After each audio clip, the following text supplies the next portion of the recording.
Hello दोस्तों, नमस्कार। मैं विकास साक्या एक बार पुनः आप सब लोगों का आप सबके पसंदीदा यूट्यूब चैनल सुनहरा एजुकेशन एकेडमी में स्वागत करता हूं।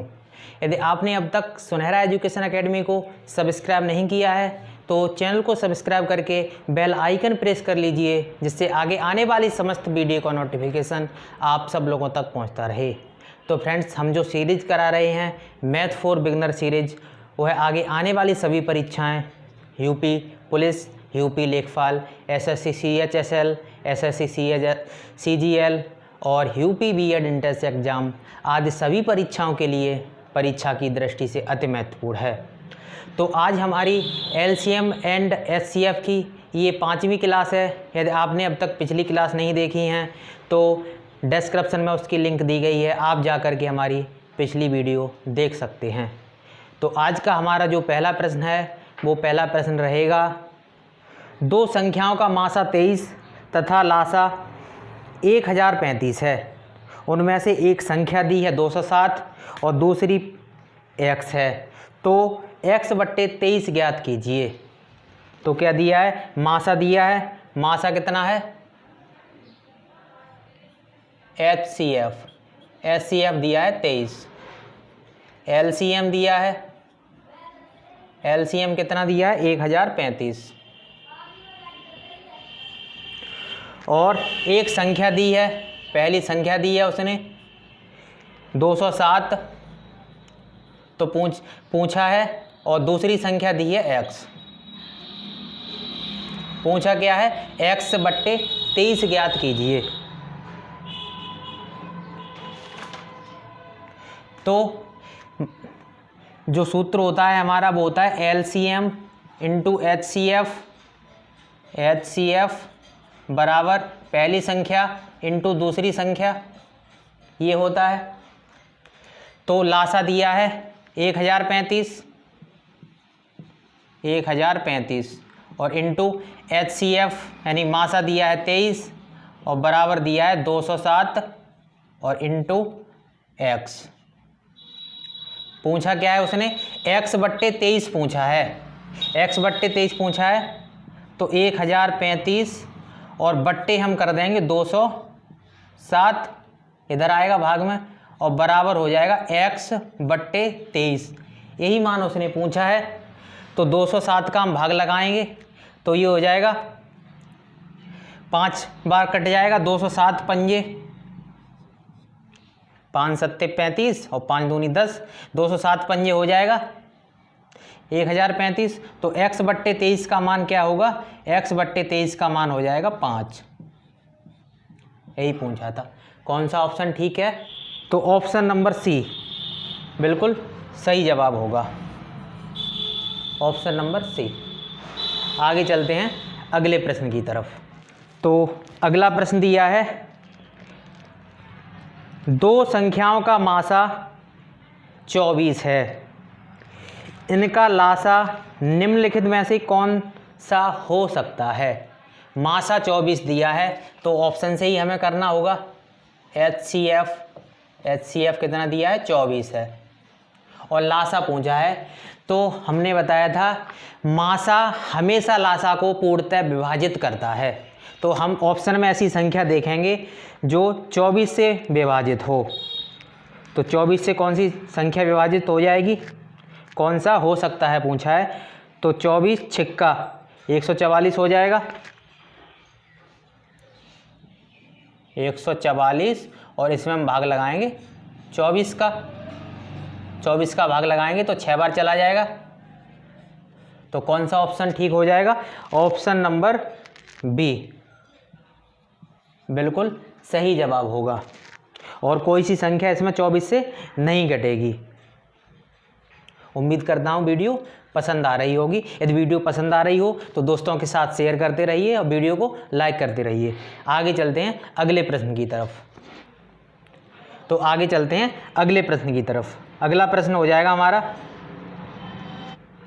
तीन भिन्न संख्याओं का लासा 120 है, तदनुसार निम्न में से कौन सी संख्या उन संख्याओं का मासा नहीं हो सकती है? लासा दिया है 120,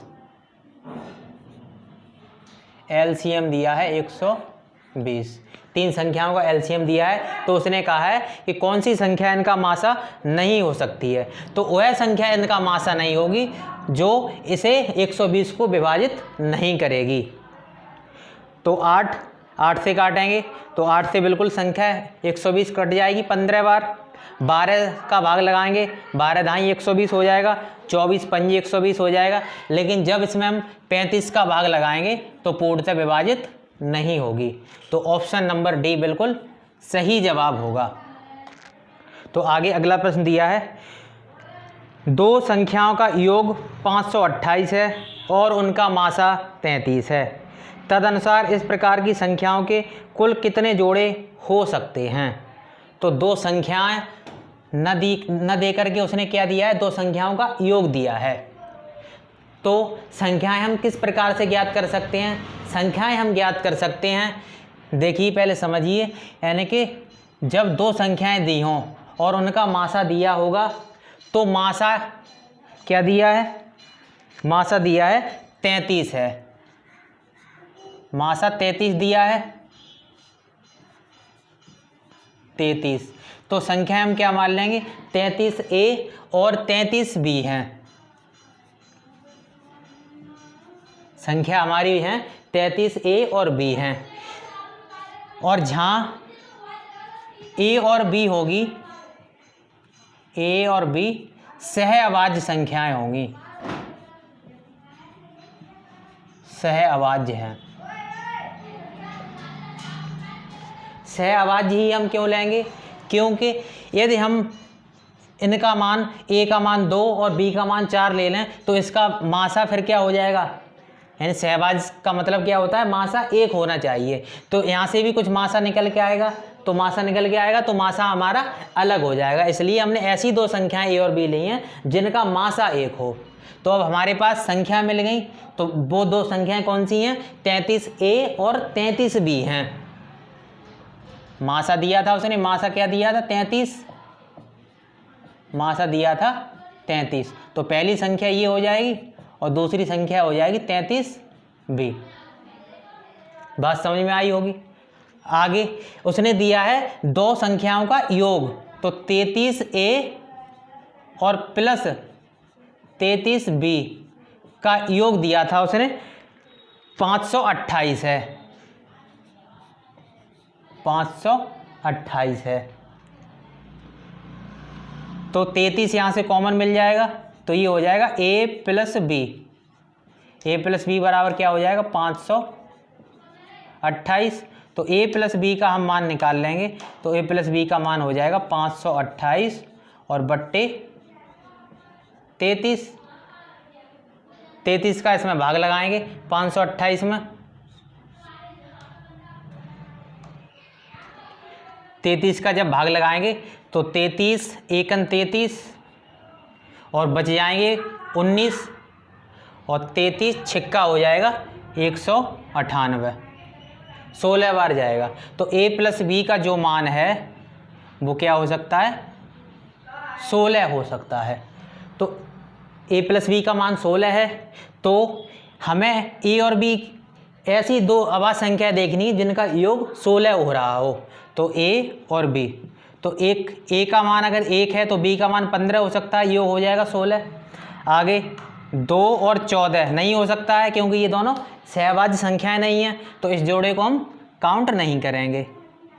तो क्या हो जाएगा, आगे 3 और 13 हो सकता है, 4 और 12 नहीं हो सकता क्योंकि सहभाज्य संख्या नहीं है। 5 और 11 हो सकता है अगला जोड़ा, 5 और 11। आगे हो सकता है 6 और 10 नहीं हो सकता, 7 और 9 हो सकता है, और आगे 8 और 8 नहीं हो सकता। फिर कितने जोड़े संभव हैं, इतने ही जोड़े संभव हैं। तो जोड़ों की संख्या कितनी हो जाएगी, 4 जोड़े संभव हैं। तो कौन सा ऑप्शन ठीक होगा, ऑप्शन नंबर डी बिल्कुल सही जवाब होगा। उम्मीद करता हूँ बात समझ में आई होगी। यदि समझ में नहीं आई हो तो अगला क्वेश्चन पुनः देखते हैं। तो आगे अगला प्रश्न दिया है जो गुणनफल में दिया है, दो संख्याओं का गुणनफल 2028 है और उनका मासा 13 है। तदनुसार जोड़ों की संख्या बताइए। जोड़ों की संख्या पूछी है। तो दोनों संख्याओं का गुणनफल, पहली संख्या और इनटू दूसरी संख्या, जो गुणनफल दिया है वो दिया है 2028, और मासा HCF दिया है 13 है। जब 13 है तो दो संख्याएं हम क्या मान लेंगे, 13A और 13B होंगी, जहां A और B सहअभाज्य संख्याएं होंगी, अर्थात इनका मासा 1 होगा। तो पहली संख्या हो जाएगी 13A और दूसरी संख्या हो जाएगी 13B, यही लिख लेते हैं। दूसरी संख्या 13B है, जहां A और B सहअभाज्य संख्याएं हैं। तो उसने दिया है दो संख्याओं का गुणनफल, तो 13A और इंटू 13B बराबर क्या दिया है, 2028। तो A इंटू B बराबर हो जाएगा 13 इंटू 13 169, तो A भी बराबर हो जाएगा 2028, और दोनों ही भाग में जाएंगे, गुणा है, गुणा 169 हो जाएगा इनका, लेकिन इन्हें लेके जाएंगे हम 13 इंटू 13, 13 से संख्या काटेंगे तो 13 एकन 13 बचेंगे 7, 72 हो जाएंगे, 13 पंजे 65 और बचेंगे 7, 13 छिक्के 78, बराबर बच जाएगा 156 और बट्टे 13। 13 का भाग लगाएंगे तो 13 एकन 13 और बचेंगे 2, 13 दूनी 26। तो A और B, A B का जो मान होगा A इंटू B वो 12 आएगा। तो 12 के हम ऐसे दो जोड़े बना लेंगे, यानी कि 12 को ऐसे दो जगह तोड़ लेंगे जिनका गुणनफल 12 हो, संख्याएं सहअभाज्य हों। तो 1 इंटू 12, यानी कि A का मान 1 है, B का मान 12 है, सहअभाज्य संख्याएं हो जाएंगी। 2 इंटू 6, एक जोड़ा ये होगा, लेकिन ये सहअभाज्य संख्याएं नहीं है, इसे हम नहीं लेंगे। गुणनफल तो 12 होगा, लेकिन इनका मासा 2 होगा, इसलिए इसे हम काउंट नहीं करेंगे। आगे 3 चौक 12, तो 3 गुणा 4, 3 चौक हो जाएगा 12 सहअभाज्य संख्याएं। तो यही दो ही जोड़े संभव होंगे, 2 जोड़े होंगे। तो ऑप्शन नंबर B बिल्कुल सही जवाब होगा।